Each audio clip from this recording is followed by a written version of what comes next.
படிக்கல. சரி, பள்ளியில் படிச்சால ஒரு கதை சொல்லுங்க. திருக்குறள் படிச்சீங்களா? ஆமா.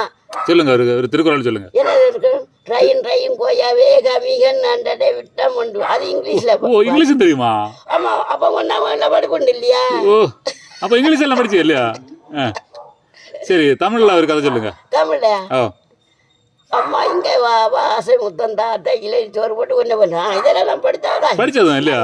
ஓ, என்ன நான் சொல்றேன். மறக்கல கதைகள் அது எப்படி மறக்கும்? ஒன்றும் மறக்கல. ம், சரி. அப்போ முன்ன இது அண்ணன் அந்த அண்ணனுக்கு பின்ன அடுத்து பிளாஞ்சாமூரி போச்சு. சரி, எங்க வீட்டில் முன்னால வருவீங்க இல்லையா? நான் வந்தேன் இல்லையா? அதான் அந்த கதை சொல்லுங்க. எங்க வீட்டில் முன்னால வருவீங்க இல்லையா? அந்த கதை எங்க உனக்கு அண்ணன் மணி. அந்த கதை சொல்லுங்க, பழைய கதை. மணி கடை போட்டு என்ன பிள்ளைன்னு உழைச்சு கடையில தானே வாங்க. சரி, பழைய